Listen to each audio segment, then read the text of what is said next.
भूतगणादिसेवितम् कपीच जम्बो फलचारुभक्षणम्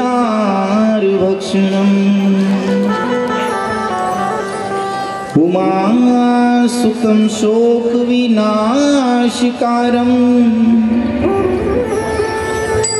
नमामि विघ्नेश्वर पादपङ्कजम्। गुरुर्ब्रह्मा गुरुर्विष्णु गुरुर्देवो महेश्वराय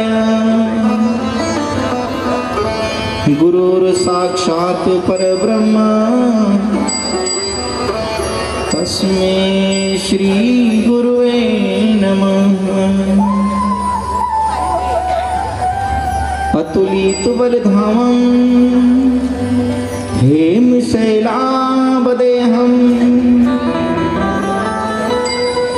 धनुजवनिकृशानुज्ञानिनामग्रगण्यम्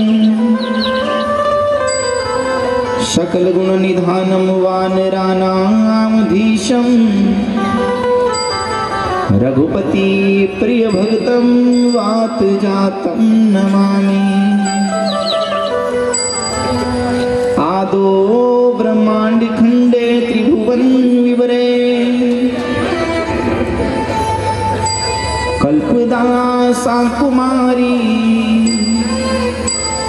मध्याह्ने सुधरेवा वहती सुरनदी वेदिकंठोपकंठे श्रीकंठे कन्या रूपा ललिता शिवजटा शांकरी ब्रह्म शांति सा देवी वेद गंगा ऋषिकुल तरणी नर्मदा मां पुनातु नर्मदा निरंजनी सर्वदुख भंजनी कालभूत वर्मदे नमामि मात नर्मदे।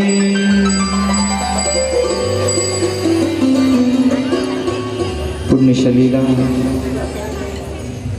पापनाशिनी जन्म निरंजनी भव भय भंजनी शक्ति स्वरूपा इष्ट देवी माता नर्मदा के पावन चरणों में कोटि कोटि नमन वंदन। कंठ बसो मां शारदा हमारे हृदय बसो इंगलाज भूले अक्षर बतावजो नमी नमी करो प्रणाम मां शारदा को नमन। वेदव्यास जी महाराज के पावन चरणों में नमन वंदन। मंचासीन ब्राह्मण देवताओं के पावन चरणों में नमन वंदन। साथ संगीत पर विराजमान सभी गंधर्व भाइयों की कला को प्रणाम करते हुए सादर नर्मदेहर कथा पांडाल में बैठे महाराज परीक्षित की भांति आप सभी श्रोता बंधुओं को और मातृ शक्ति को व्यासपीठ से सादर नर्मदेहर जय गुरु महाराज की राधे राधे। मां नर्मदा की मंगलमय कथा का आज सप्तम दिवस विराम दिवस। देखते देखते माँ की कथा आज पूर्णाहुति की ओर। आइए नित्य नियम के अनुसार हम माँ के अष्टक का पाठ करते हैं। उसी क्रम में आज पुनः हम सभी भक्तों की ओर से सामूहिक प्रणाम पदीय पाद पंकजम नमामि देवी नर्मदे। बोली नर्मदा मैया की जय। सविंधु सिंधु सुस्खल तरंग भंग रंजितम विसत सुपाप जात जात कारी वारी संयुतम कृतांत दूत काल भूत बीति हारी वर्मदे पतिय पाद पंकज गाय भाव श्री देवी नर्मदे पतिय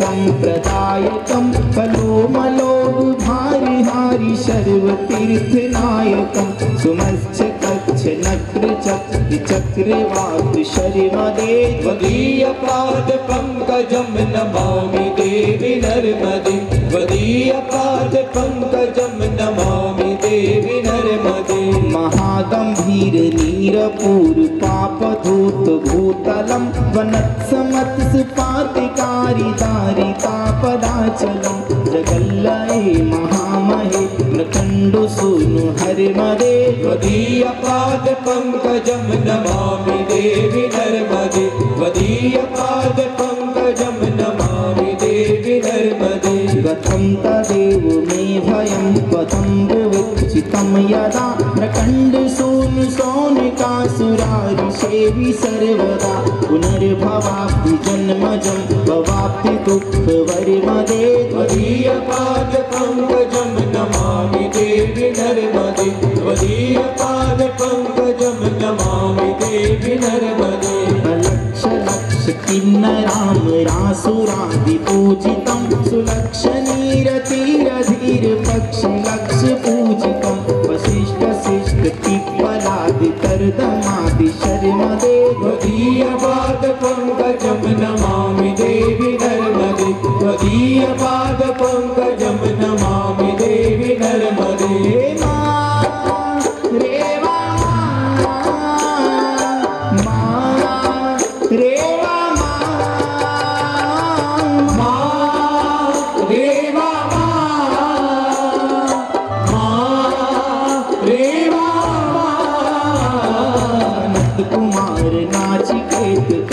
पात्र सदपदे प्रथम स्वकीय मानसे सुनारदादि सदपदे रविन्दुरन्ति देव देव राजकर्म शर्मदे त्वदीयपाद पंकजं नमामि देवि नर्मदे त्वदीयपाद पंकजं नमामि देवि नर्मदे रेवा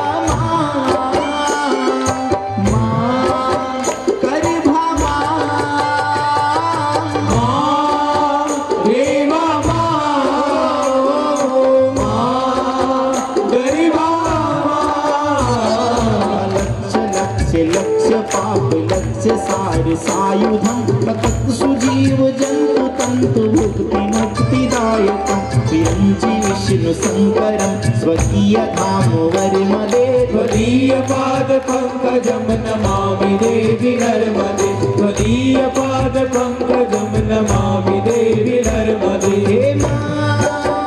रेवा विमला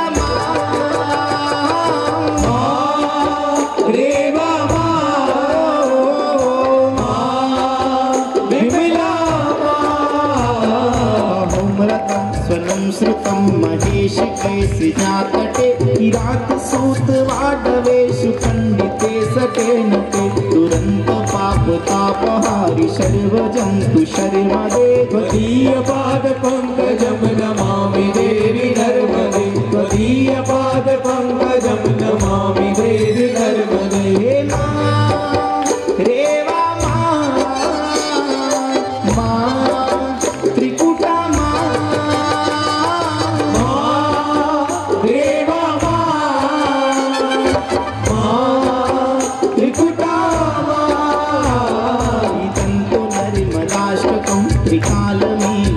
सदा पठन्ति ते निरन्तरं नयान्ति दुर्गतिं कदा सुलभ्यते दुर्लभं महेश धाम गौरवं पुनर्भवान् रानवे विलोकयन्ति रोरवं त्वदीयपाद पंकजं नमामि देवि नर्मदे त्वदीयपाद पंकजं नमामि देवि नर्मदे नमामि देवि नर्मदे नमामि मात नर्मदे नमामि देवि सभी गाने भाव से मात नर्मदे नमामि देवि नर्मदे नमामि मात नर्मदे नमामि देवि नर्मदे नमामि मात नर्मदे त्वदीयपाद पंकजं नमामि देवि नर्मदे त्वदीयपाद पंकजं नमामि देवि नर्मदे त्वदीयपाद पंकजं नमामि देवि नर्मदे त्वदीयपाद पंकजं नमामि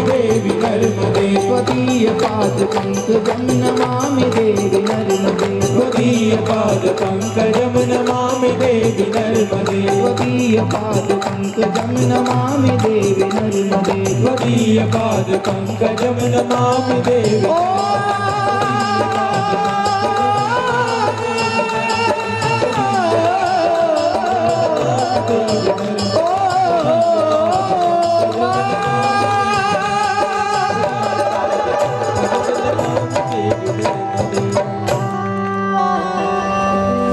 त्वदीय पाद पंकजं नमामि देवी नर्मदे। मां नर्मदा की पावन कथा आज सफल सप्तम दिवस में प्रवेश करती है, विराम दिवस में प्रवेश करती है। देखते देखते आज भगवती माता नर्मदा की कथा विराम दिवस में पूर्णाहुति की ओर कल तक की वाणी द्वारा मां नर्मदा की कथा को हमने धर्मेश्वर महादेव से प्रारंभ किया। अनेक तीर्थों की महिमा को वर्णन करते करते धर्मपुरी भेंट, महेश्वर, मंडलेश्वर, पिटामली, पिपलेश्वर महादेव, विमलेश्वर, खेड़ी घाट, चारुकेश्वर आश्रम और चवन ऋषि का जो आश्रम है, जहाँ राजा सरियाती की बेटी सुकन्या ने चवन ऋषि को नेत्रहीन कर दिया था, यही कथा को विराम दिया है। आज कोठावा नगरी चवन ऋषि के आश्रम से आगे बढ़ेंगे, अमरकंटक तक जाएंगे, जहाँ से कथा को प्रारंभ किया।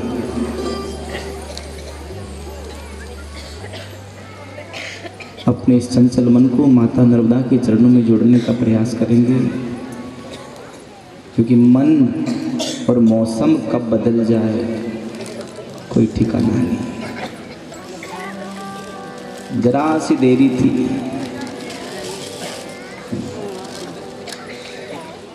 मन और मौसम का कोई ठिकाना नहीं। बैठे बैठे यहाँ से भी कब निकल जाए, अच्छा माहौल होते होते कब आ जाए पानी दे, पानी बाबा, इसका भी कोई ठिकाना नहीं। चलायमान है भगवती। जिस प्रकार से संतों की वाणी ने हमको उपदेश दिया है, हम मन, वचन और कर्म के साथ उसका अनुसरण करें, ऐसी सद्बुद्धि देना, ऐसे दिव्य अनुष्ठान होते रहें और हमारा भाग उनमें लगता रहे, यही आशीष मांगते हैं।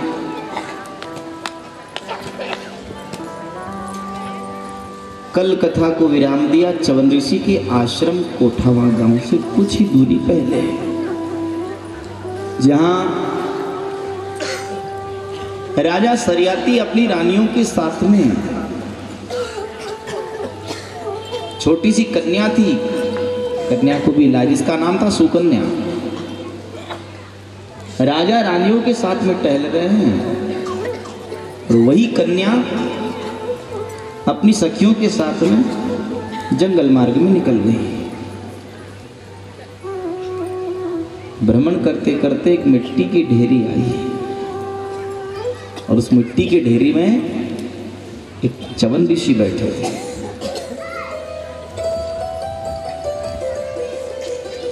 भजन साधना करते करते इतने बरस बीत गए थे कि धीरे धीरे धीरे धीरे धूल मिट्टी जमते जमते मिट्टी की ढेरी लग गई। आंखें चमक रही है।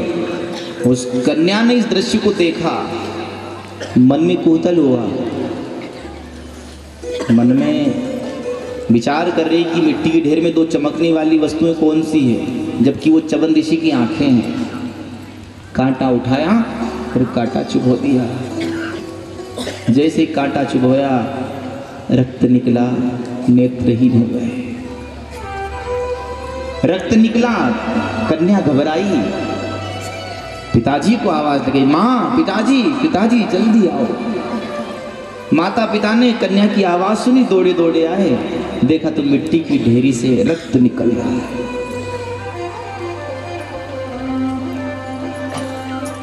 राजा सरियाती ने राजदरबार से कर्मचारी बुलवाए, मिट्टी को दूर किया, उसमें चवन ऋषि बैठे, बड़ी बड़ी दाढ़ी, बड़ी बड़ी जटा, वलकल वस्त्रधारी महात्मा। महात्मा जी माफ करना।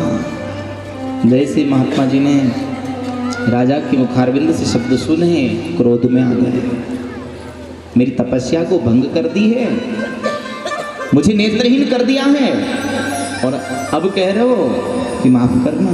तुम कौन हो? बोले महाराज मैं राजा सरियाती हूँ, और तुम्हारी आंखों में जो कांटा चुभा है, जो तुम्हें नेत्रहीन किया है, तुम्हारी तपस्या भंग करी है, ये मेरी बेटी ने करी है।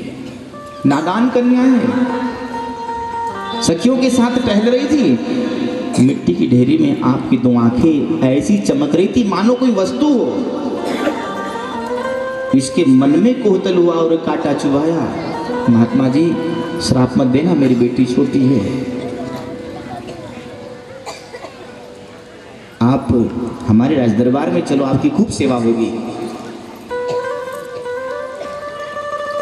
चवन ऋषि कहते हम जंगलों में रहने वाले साधु हैं, तुम्हारे बंगलों में नहीं जाएंगे, और हम आज यहाँ हैं, कल कहीं और जगह जाएंगे, क्योंकि साधु एक जगह नहीं रहता है।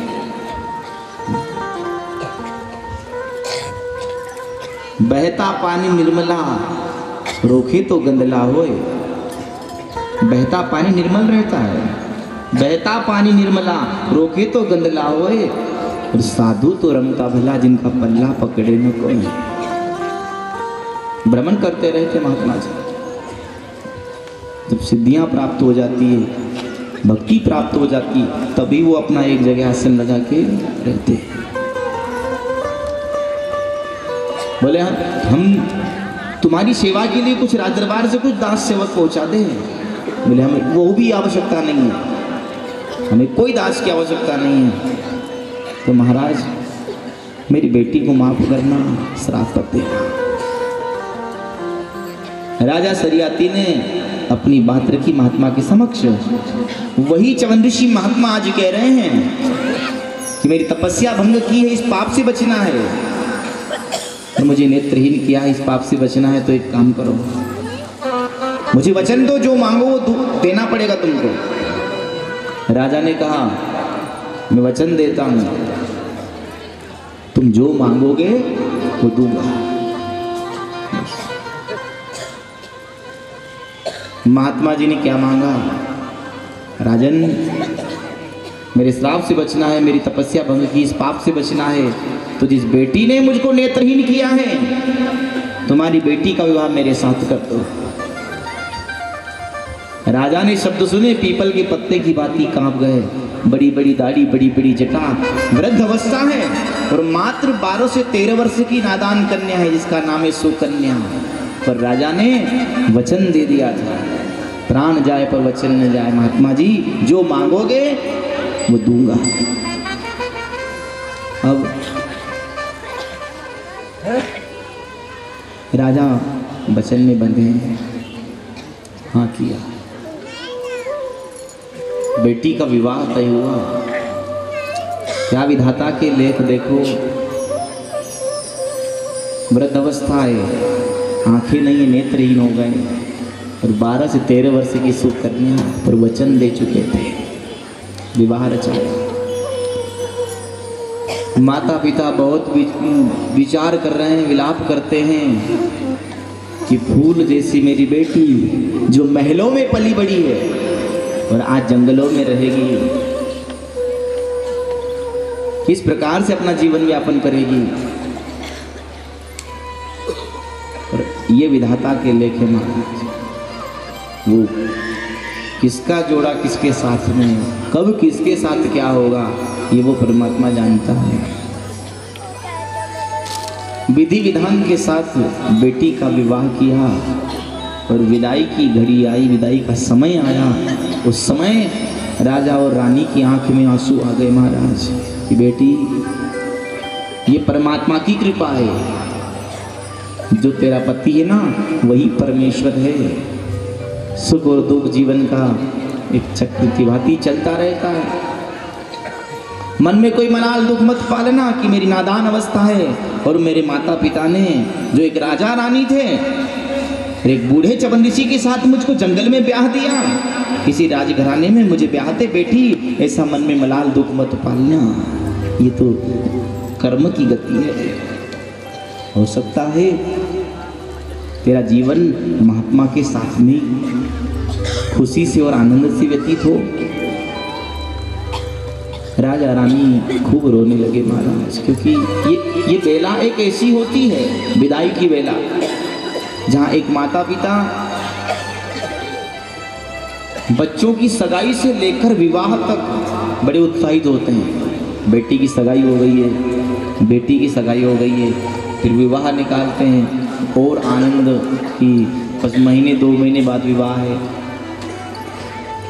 तब से विवाह की तैयारी में लगते हैं। आधी आधी रात हो जाती है, कामकाज संभालते संभालते सब कुछ करते करते, और जब मंडप में बेटी की विदाई की बारी आती है तो एक पिता जितना दुखी होता है वो अपना दुख भले ही व्यक्त नहीं कर पाता है, पर बड़ा दुखी होता है एक बेटी का पिता। माँ तो अपनी आंखों से आंसू बहाकर अपना दुख व्यक्त कर देती, लेकिन पिता तो आंख के आंसुओं को दबाए रखता है, क्योंकि सहनशील होता है पुरुष। माँ ममता की मूर्ति, दया की मूर्ति होती है। ये हमारे सनातन धर्म में, भारतीय संस्कृति में परंपरा है। गृहस्थ आश्रम में बेटी पराई होती है ना, जिस दिन जन्म हुआ उस दिन कहते हैं पराया धन है। आखिरकार बेटी होती है ना, उस दिन हर माता पिता ने अपनी बेटी को एक शिक्षा देनी चाहिए। बेटी जिसे तू यहाँ थी, यहाँ हम तेरे माता पिता थे ना, तू ब्याह के जा रही है, तेरे सास ससुर तेरे माता पिता रहेंगे। महीने 6 महीने रहने के बाद तू 1 2 4 दिन यहाँ आएगी, तेरे माता पिता वही रहेंगे, सास और ससुर तेरे माता पिता हैं। जिस प्रकार तेरी बहन है ना यहाँ, तेरी ननद में ही बहन का रूप देखना। जिस प्रकार तेरा छोटा भाई है ना, तो ससुराल जा रही है, तेरा देवर रहेगा, वो देवर में ही अपने छोटे भाई कृष्ण की छवि देखना। पति तो परमेश्वर है बेटी, रोज सेवा करना, सुख दुख में साथ देना। वो जीवन चक्र है, सुख भी आता है और दुख भी आता है।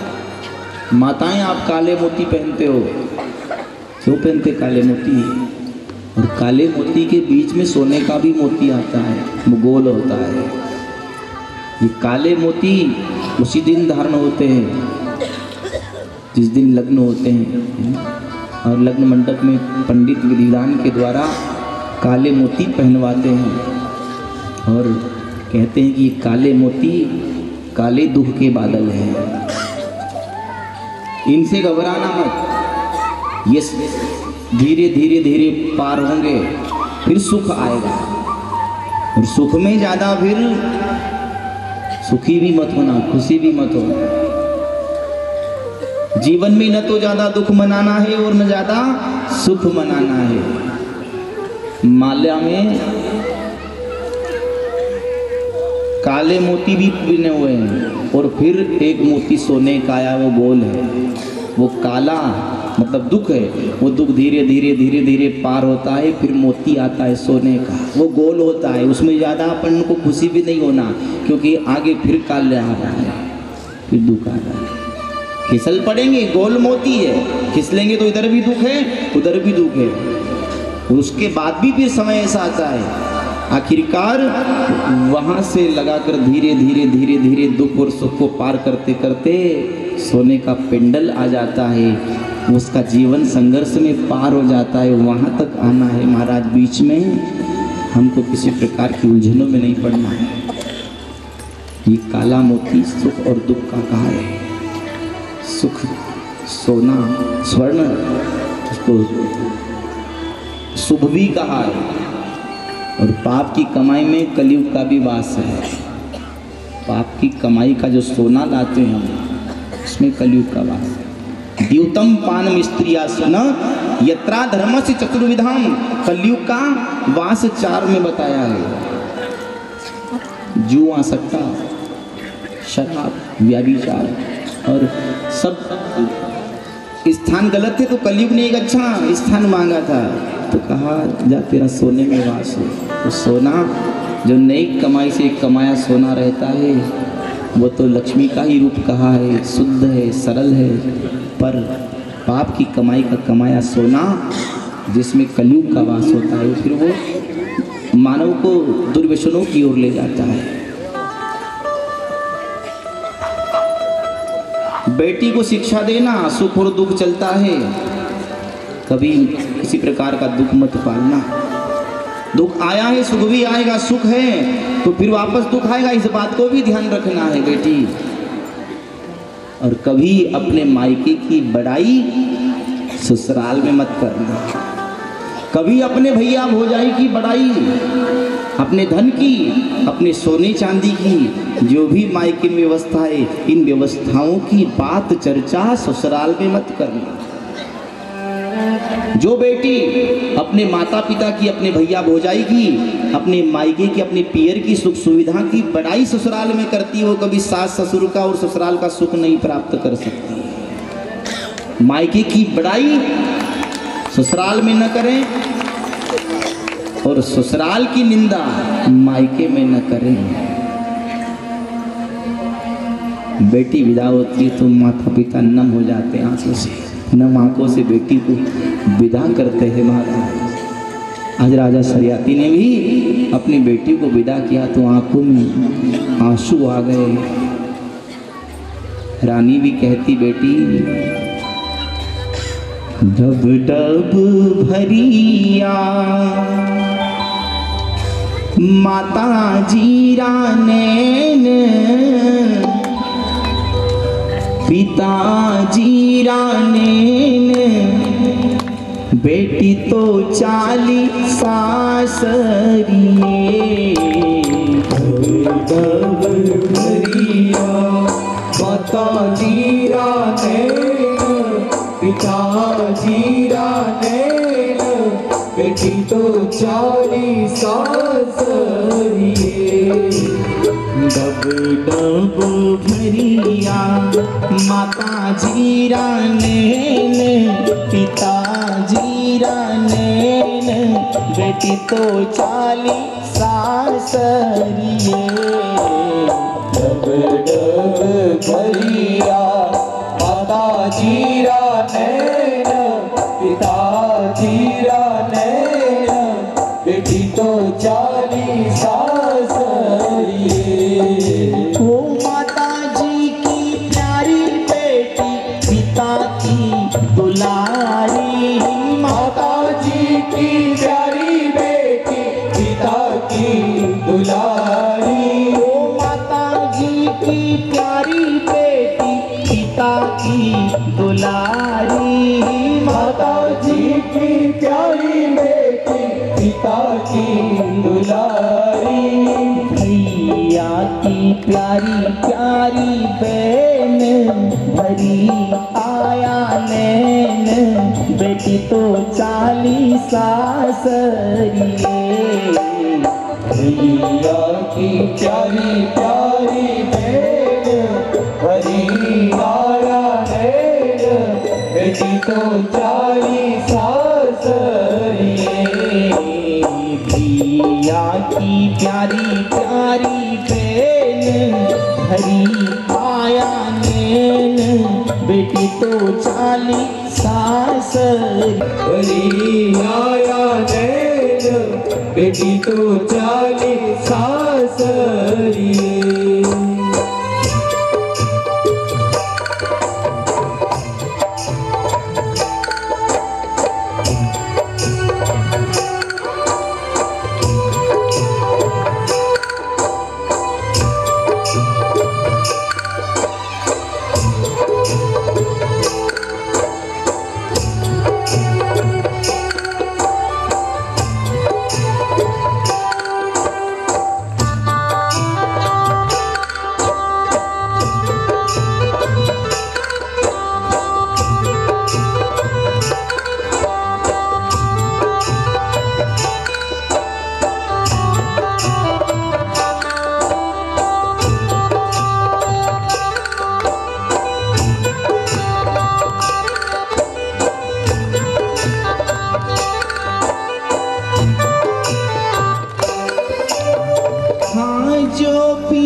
तुम कर जो, खाजो पीजो बेटा राज तुम कर जो, खाजो पीजो बेटा राज तुम कर जो, खाजो पीजो बेटा राज तुम कर जो, पति सेवा तुम रोज ही कर जो, पति सेवा तुम रोज ही कर जो, पति सेवा तुम रोज ही कर जो, पति सेवा तुम रोज ही कर जो, सुख से कटेंगे दिन रेन भरी आया नैन, बेटी तो चाली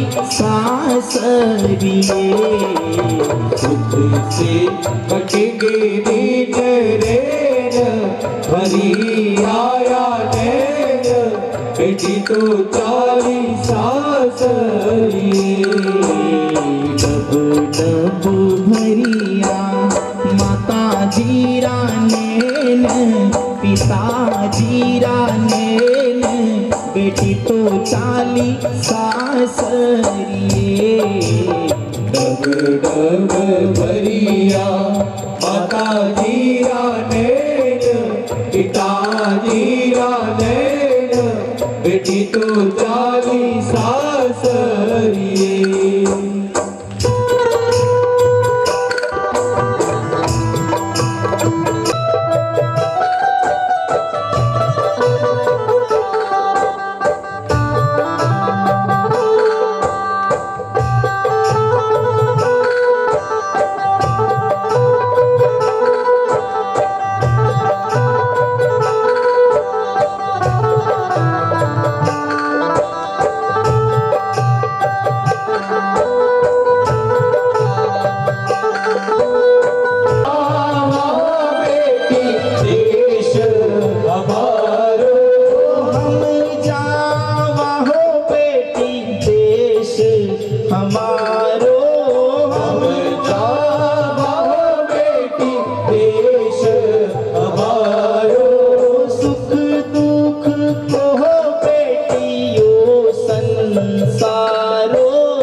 सासरिए हर कोई है बेचैन भरी आया नैन बेटी तो जाली सासरिए डब डब भरिया माता जीरा नैन पिता जीरा नैन बेटी तो चाली सासरिए डब डब भरिया माता जीरा नैन पिता जीरा नैन बेटी तो जाली सासरिए बेटी तो चाली सासरिए बेटी तो जाली सासरिए बेटी तो चाली सासरिए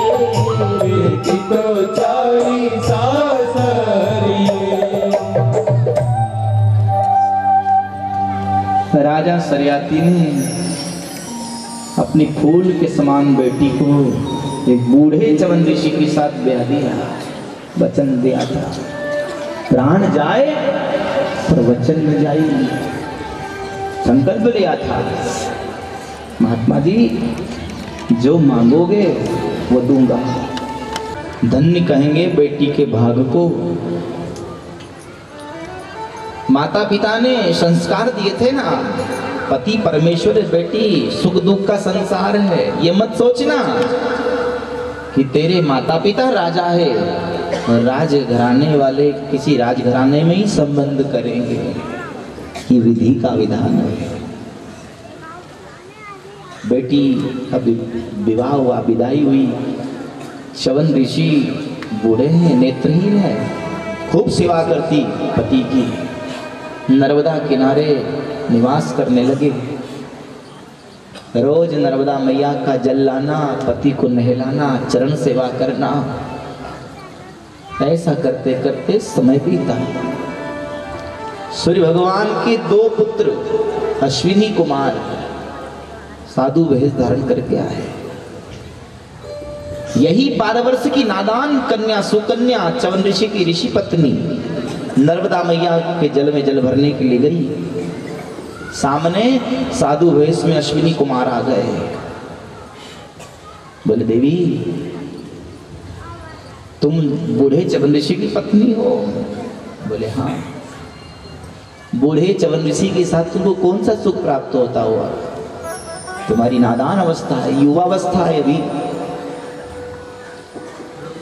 ऐसे बूढ़े पति के साथ तुम्हें कौन सा सुख प्राप्त होता होगा? बूढ़े च्यवन ऋषि की निंदा करने लगे। तो क्रोध में आ गई, तुम कौन हो? खबरदार मेरे पति के बारे में एक शब्द भी अब अपशब्द कहा तो। मेरे पति हैं, परमेश्वर मानती हूं, सेवा करती हूं। दोनों अश्विनी कुमार अब मौन हो गए और असली भेष में भी आ गए। देवी, हमारे पिता का नाम है श्री भगवान। श्री भगवान के 2 पुत्र हैं, तुम्हारी परीक्षा लेने के लिए आए। तुम एक परीक्षा में तो सफल हो गई, तुम्हारे पति की निंदा सुन नहीं पाई। एक परीक्षा और लेंगे हम तुमसे, और उस परीक्षा में यदि तुम सफल हो गई तो फिर जो तुम्हारे बूढ़े पतिदेव है ना, उनको हम ठीक कर देंगे। जो उनको दिखाई नहीं देता है, नेत्रहीन है, हम उनको ज्योति प्रदान कर देंगे। सुकन्या ने हाँ कह दी। बस नर्मदा मैया का किनारा था। दोनों अश्विनी कुमारों ने बूढ़े च्यवन ऋषि को लिया साथ में और नर्मदा जी में जाने लगे। सुकन्या कहती, अरे देवताओं, मेरे पतिदेव को कहाँ ले जा रहे हो? कहा, अभी तो परीक्षा शुरू होगी देवी, हम मैया के जल में डुबकी लगाएंगे और बाहर निकलेंगे तो तीनों का एक जैसा रंग रहेगा, एक जैसा रूप रहेगा, एक जैसी चाल ढाल रहेगी। पहचान जाना तुम्हारे पतिदेव कौन से? हम तीनों में से। तीनों ने नर्मदा मैया के जल में डुबकी लगाई और बाहर निकले तो एक जैसा रंग, एक जैसा रूप, एक जैसी चाल ढाल। अब समझ में नहीं आ रहे कि कौन है पतिदेव। फिर मैया से प्रार्थना करी, मैया मेरे मन, वचन और कर्म के साथ पति धर्म का पालन किया है, तो मैया मेरे पति को मैं पहचान पाऊं, ऐसी शक्ति मुझको देना। माता नर्मदा ने सूक्ष्म रूप लिया, दर्शन दिया और कहा, बेटी ये तीनों देवताओं के मध्य में जो है, क्योंकि उस समय महात्मा जी को देवता बना लिया था, ये तीनों देवताओं की जो मध्य में है ना, यही तुम्हारे पति देवता है। इतना कह के माता नर्मदा अंतर ध्यान हुई और सुकन्या ने कह दिया, महात्माओं आप दोनों इर्द गिर्द हो और मेरे पतिदेव मध्य में, मेरे मध्य में पतिदेव है, आप आ जाओ। दोनों असली स्वरूप में आए और बूढ़े च्यवन ऋषि थे, युवावस्था प्राप्त हुई। पतिदेव को लेकर घर कुटिया में आई। कुछ बरस बीत गए थे। राजा सरियाती अब विचार करते हैं कि बेटी के समाचार लेने जाऊं, किस हाल में होगी। राज दरबार में पली थी, बूढ़े च्यवन ऋषि के साथ भी आई है। समाचार लेने के लिए जब गए तो वही कुटिया च्यवन ऋषि की, पर अब च्यवन ऋषि थोड़ी नजर आ रहे हैं, वो तो युवावस्था में आ गए। चरण सेवा कर रही थी और जैसे राजा सरियाती अपने रथ से आए। बेटी तो वही है पर दामाद वो नहीं है। देखा और जैसे ही दूर से दृष्टि पड़ी, रथ वापस घुमा लिया जाने लगे तो सुकन्या दौड़ पड़ी, पिताजी रुको रुको, मैं समझ गई हूँ आपने रथ क्यों पलटाया है। जो आप सोच रहे हो ना ऐसा बिल्कुल भी नहीं है। आपने एक शिक्षा दी थी ना, पति परमेश्वर है, मैंने उसी प्रकार से सेवा करी। और आपने कहा था ना जो भाग में होता है वो भूखे रहता है। विवाह किया जब तो मेरे पतिदेव युवा अवस्था वृद्ध अवस्था में थे, पर मैंने मन वचन कर्म के साथ पति सेवा करी। सूर्य भगवान के दोनों पुत्र अश्विनी कुमार आए, मेरी परीक्षा ली, दोनों परीक्षाओं में सफल हो गई और मेरे पतिदेव को वो नेत्रदान दे गए और युवा अवस्था दे गए।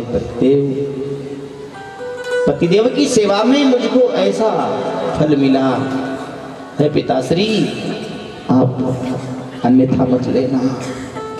राजा रथ से उतरे और बेटी को प्रणाम किया। धन्य बेटी तेरे भाग, आज ये राजा भी धन्य हो गया जिसका नाम इतिहास में लिया जाएगा कि सुकन्या बेटी ने पिता की बात मानी, वृद्ध पति के साथ ब्याही, पर मन वचन कर्म के साथ पति सेवा करी और देवता परीक्षा लेने के लिए आए, उसमें सफल हो गई और वृद्ध पति को युवा अवस्था में बनाया। धन्य बेटी तू, और धन्य हो गया आज ये राजा सरियाती। उन्हीं चवंदिशी का ये आश्रम कोठावा गांव से पहले, फिर कोठावा गांव आता है, फिर भगवान ओमकार की पावन नगरी ओमकारेश्वर रेवा कावेरी का संगम। परियात्र पर्वत से निकलने वाली कावेरी नदी स्वयं माता पार्वती का अवतार है, जो भगवान ओमकार की परिक्रमा लगाकर माता नर्मदा में मिलती है। वायु पुराण में कहा है कि परियात्र पर्वत से निकलने वाली कावेरी नदी जो स्वयं साक्षात माता पार्वती का अवतार है, जो ओमकार भगवान की परिक्रमा लगाकर नर्मदा में आकर मिलती है। और स्कंद पुराण के अंतर्गत ऐसा लिखा है, ये महाराज उनासु की कन्या है, राजा जनहु की पत्नी है, जो ओमकार की परिक्रमा लगा के माता नर्मदा में मिलती है। यहाँ भानुमति ने 3 वर्ष स्नान किया, रोज परिक्रमा करी।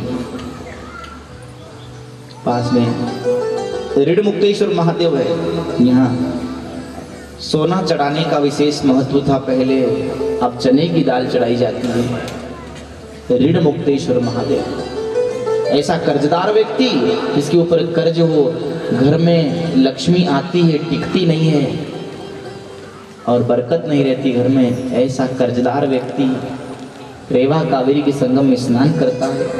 1.25 पाव से लेकर 1.25 क्विंटल तक चने की दाल को केसरी रंग के कपड़े में बांधता है और रेवा कावेरी संगम के जल में डुबोता है। गीली दाल को ऋण मुक्तेश्वर महादेव को चढ़ाता है तो उसका ऋण धीरे धीरे उतरता है, उसके घर में धीरे धीरे माता लक्ष्मी बरकत देना प्रारंभ करती है। आगे चलते हैं तो मामा भांजे की कोठी आती है,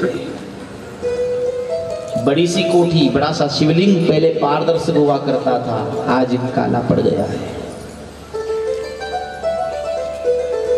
मुगल काल में एक मुगल बादशाह आया था जिसका नाम था मोहम्मद तुगलक। वो मोहम्मद तुगलक ने दर्शन करे तो पहले ये शिवलिंग पारदर्शक हुआ करता था, जिसमें हम दर्शन करते कभी तो हमें ये दर्शन होता कि मृत्यु के बाद हम क्या बनेंगे, जन्म से पहले हम कौन सी योनि में थे और मृत्यु के बाद कौन सी योनि में हम जन्म लेंगे। मोहम्मद तुगलक ने दर्शन किए, अब दर्शन किए तो ऐसा दृश्य आया सामने, मानो अब ये सुअर बनेगा। क्रोध आया, उसको जला दिया तो पारदर्शक शिवलिंग काला पड़ गया, जो आज तक काला है, जिसको मामा भांजे की कोठी कहते हैं। सगे मामा भांजे हाथ मिलाते हैं तो मिलते हैं। आड़े हनुमान, कुंडी कुंडी दरवाजा, पूर्व पश्चिम दरवाजा, चांद सूरत दरवाजा। कावेरी नदी के किनारे पर एक पंथिया घाट है जिसको गयाशीला गया तीर्थ कहते हैं। हम अपने पितरों का तर्पण करने के लिए कहाँ जाते हैं? गया जी। यदि हम वहां नहीं जा पाए तो पितरों का हम श्राद्ध करते हैं, हर वर्ष होता है। तर्पण करो, जिस तिथि पर मृत्यु हुई है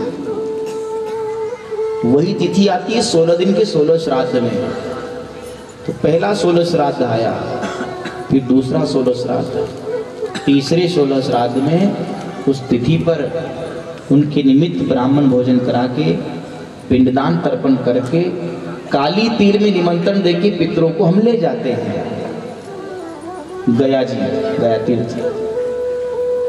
यदि हम वहाँ नहीं आ पाए तो बस तीसरे वर्ष में, 5वें वर्ष में, 7वें वर्ष में अपने पितरों की जो तिथि है, पिता की, माँ की, दादाजी की, उस तिथि पर तर्पण करके पिंडदान करके कुटुंबियों सहित भोजन करके ब्राह्मणों को भोजन करा के दक्षिणा देके और काली तीर में निमंत्रण देके ले जाएं।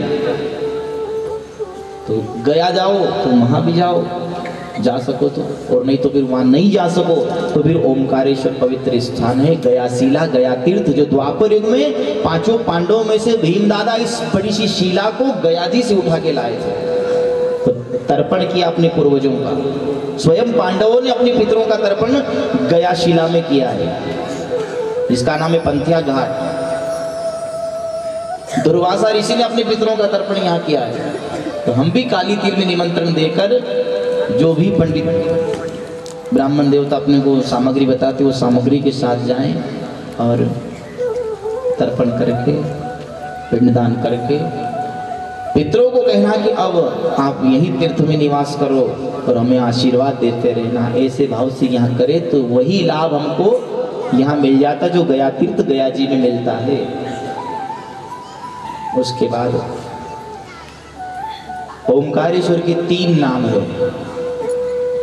ओमकारेश्वर, त्रिपुरी और मानधाता। पर्वत की आकृति ओम के समान है और देखना दूरीश बना के पर्वत की आकृति ओम के समान दिखाई देती है और शिव का निवास होने से इसको ओमकारेश्वर कहा है, ओमकारेश्वर। और दोनों शिवलिंग है, एक ही शिवलिंग के 2 रूप है, दक्षिण तट ममलेश्वर और कावेरी और नर्मदा के मध्य में ओमकारेश्वर। एक ही शिवलिंग के 2 स्वरूप, ओमकारेश्वर और ममलेश्वर। तो ओमकारेश्वर, दूसरा नाम त्रिपुरी। बाणासुर के 3 नगर थे, एक लोहे का, एक चांदी का, एक तांबे का। हर 6 महीने में भिंडी धोते और कहाँ गिरते जहाँ भगत लोग ज्यादा हो, सब भगत मृत्यु को प्राप्त हो जाते। भगवान शिव को क्रोध आया, अपने त्रिशूल से 3 नगरों का भेदन किया। जहाँ जहाँ नगर गिरे उस भूमि को त्रिपुरी कहा है। एक नगर जलता हुआ अमरकंटक में गिरा है, अमरकंटक को भी त्रिपुरी कहते हैं। एक नगर जलता हुआ ओमकारेश्वर में गिरा है, ओमकारेश्वर को भी त्रिपुरी कहते हैं। और एक नगर जलता हुआ जबलपुर में गिरा है, जबलपुर को भी त्रिपुरी कहते हैं। त्रिपुरारी के त्रिशूल से नगर भेदन हुआ। जहां जहां नगर गिरे हैं, बिना पुत्री अष्टि यज्ञ करे कहां पुत्र होता है। सूर्यवंश और चंद्रवंश में विशेषता है, सूर्यवंश में बिना पुत्री अष्टि यज्ञ करे पुत्र नहीं होता है और चंद्रवंश में बिना विवाद किए विवाह नहीं होता है। चंद्रवंश में भगवान कृष्ण है, कितने विवाह हुए, एक भी हुआ सही, बिना विवाद करे विवाह नहीं होता चंद्रवंश में। और सूर्यवंश में बिना पुत्रेष्टि यज्ञ करे पुत्र नहीं होता। आज्ञा मिली, कलश यात्रा निकालना है यज्ञ के पहले। जैसे हमने कलश यात्रा निकाली थी इस अनुष्ठान के पहले, ये ज्ञान यज्ञ है। ज्ञान यज्ञ हो चाहे कुंडी यज्ञ हो, उसके पहले कलश यात्रा निकालने का महत्व है। और कलश यात्रा जहाँ से निकलती है ना, दुख दुविधा बाधा हमेशा हमेशा के लिए समाप्त हो जाती महाराज। कलश यात्रा के स्वागत में अपने मकान के मुख्य द्वारों के ऊपर बंधनवार बनाए जाएं, द्वार पर 2-2 दीपक लगाए जाएं, रंगोलियाँ बनाई जाए और फूल से जल से जैसा भी हम स्वागत कर पाएं उनके चरण धुलाकर, क्योंकि जिस कलश को कन्या धारण करके चलती है वो कन्या नर्मदा जगदम्बा का स्वरूप होती है। इस प्रकार से कलश यात्रा निकाली। अब कलश यात्रा निकाली ओमकारेश्वर में, तो कलश यात्रा में विलंब हो गई, रात्रि हो गई। अब यज्ञ करेंगे सुबह। गुरुदेव ने कहा अब यज्ञ होगा सुबह। जो कलश है उसको यज्ञशाला में रख दो। अब रात्रि में महाराज योनाश्व को जोर से प्यास लगी तो वही जल उठा लिया जो रानी को पिलाते, पी गए। रख दिया रिक्त कलश, खाली कलश को रख दिया, सो गए। सुबह गुरुदेव ने पूछा कि अभिमंत्रित जल जो कलश में था वो कहाँ गया? राजा सामने आए, कहा गुरुदेव मुझे जोर से प्यास लगी थी, उस जल को तो मैं पी गया। क्या बात करते हो राजा, तुमने पी लिया? बोले हाँ। वो कोई साधारण जल थोड़ी था, वो अभिमंत्रित जल को यज्ञ के बाद तुम्हारी रानी को पिलाते तो पुत्र की प्राप्ति होती। अब जल को तुमने पिया है, तुमको ही समय आने पर पुत्र को जन्म देना पड़ेगा। उसी दिन से महाराज योनाश्व के गर्भ में बालक पलने लगा। 9 महीने नहीं 9 साल बीत गए, 10 साल 11 साल 12 साल बीत गए। गुरुदेव के पास गए, गुरुदेव अब गर्भ की पीड़ा सहन नहीं होती, ऐसे जीने से तो मरना भला है। न खाते पीते बनता है, न चलते बनता है, न सोते बनता है, ऐसे जीने से मरना भला। गुरुदेव ने एक उपदेश दिया, राजन मानव योनि को देवता तरसते हैं और तुमको ये अवसर मिला है और तुम मरने की बात कर रहे हो, क्यों हताश होते हो? तो क्या करूं गुरुदेव, अब गर्भ की पीड़ा सहन नहीं होती है। तो गुरु के समान कोई दाता नहीं महाराज। नर्मदा तट के 2 तीखी नोक के पत्थर लिए, उन पत्थरों को अभिमंत्रित किया और महाराज योनाश्व की दाहिनी कुक्षी को चीर दिया गया। दाहिनी कुक्षी को चीरा और बालक का जन्म हुआ। अद्भुत बालक जो 12 वर्ष एक पिता के गर्भ में पला है। 12 वर्ष पिता के गर्भ से इस बालक ने जन्म लिया तो दर्शन करने के लिए समस्त देवी देवता है। अब दूध के लिए रोने लगा बालक, तो माता जन्म देती तो दूध पिलाती, पिता ने जन्म दिया है बालक को, दूध कौन पिलाए? देवताओं के राजा देवराज इंद्र ने अपनी तर्जनी उंगली उस बालक के मुंह में दे दी और कह दिया कि मम धाता, ये बालक मेरी उंगली का अमृत पीकर बड़ा होगा।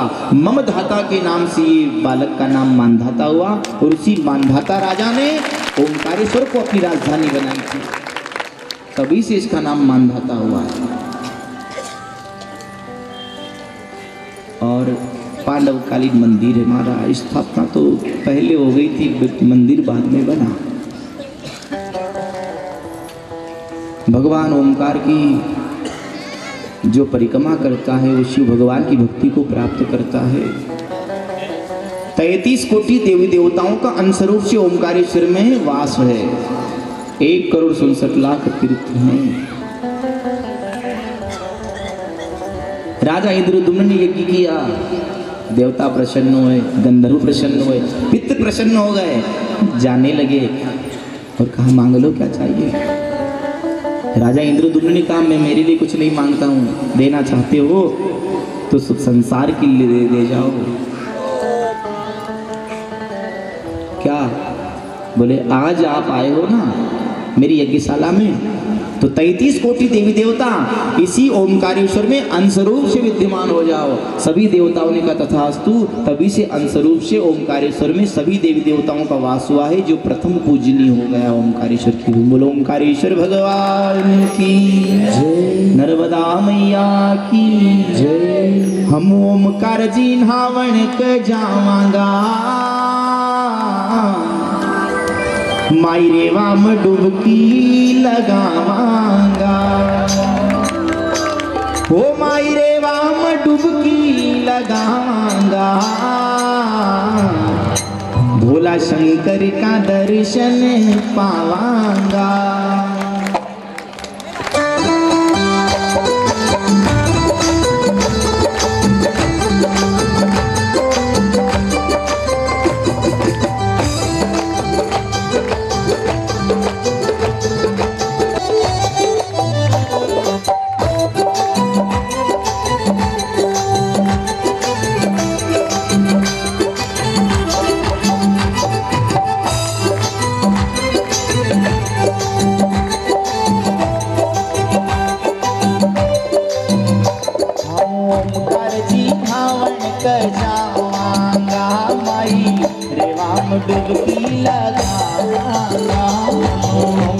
जी रावण कर रावणा माई रावण डुबकी लगावाना ओ माई रेवा में डुबकी लगावांगा भोला शंकर का दर्शन पावांगा ओ माई रेवा में डुबकी लगावाना बड़ा शंकर का दर्शन पावाना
मन को माया धोइया